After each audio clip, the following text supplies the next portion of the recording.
Hey guys, Mark Garreau here from Great Lakes Ashtanga Yoga. Yesterday on Instagram and Facebook I posted a video of me doing Chakrasana, which is the exit that we use in Ashtanga, or it's the vinyasa that we use in Ashtanga when we do postures that we end on our back or in a supine position. So if you're not familiar with this, it's kind of like a backwards somersault.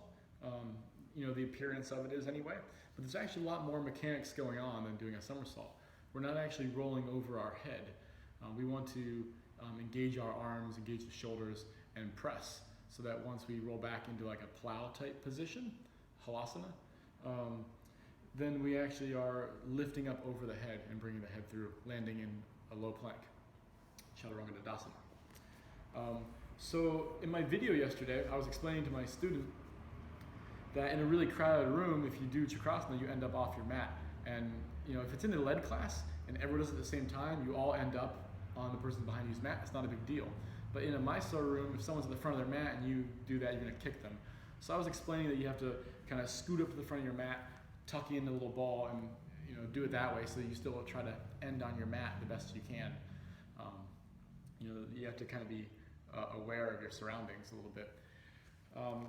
The downfall with doing it that way though is when you sit up and roll, it creates a little bit of momentum, which kind of is cheating the posture or the movement a little bit. All right, so it's okay to do. It's not the end of the world, doing that. Sometimes you have to do it. However, if you can learn to do it from your back in a more static manner and not so dynamic, that'll give you really the understanding if you're doing the movement correctly or not. Okay, so I'm going to show both real quick. All right, I'm going to lay down and Supta Padangusthasana, like left side. All right, and come out of that, and I'll show you, how I would scoot forward, go back, and then I would show you the other version where I don't. Okay, and you'll see how I am on my mat. All right, and also I want you to really watch when my hands and the heel of my hand hits the ground, and when I start to push. Maybe you'll see the heel of the hand touch, and then the triceps engage a little bit.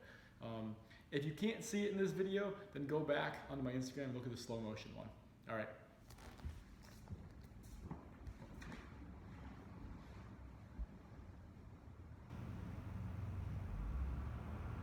Inhale, head down.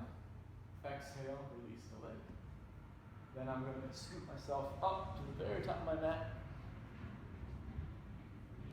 And take my Chakrasana.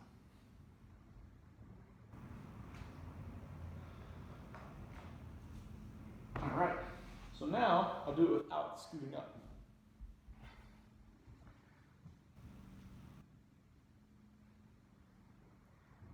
Inhale, exhale, release the leg.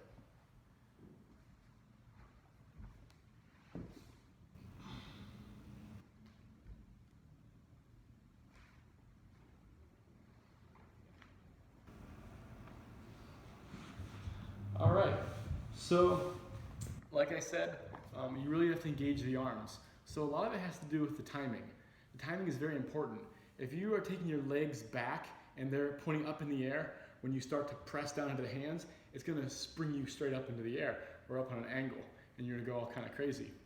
If your legs hit the ground and you have too much momentum from the legs swinging up, and you don't get your hand down in time to push with, then you're gonna go and like roll over your neck in a kind of a funny way. All right, so you really have to time it right to where whenever the back of the head is on the ground in that plow position, the hands are ready to push and lift you up over, okay? So a lot of people get stuck. They say, like, I get stuck to the neck or the head, like, makes the movement stop. It's because you're not getting the hand down and pressing at the right time. So I hope this helps. All right, take care, guys.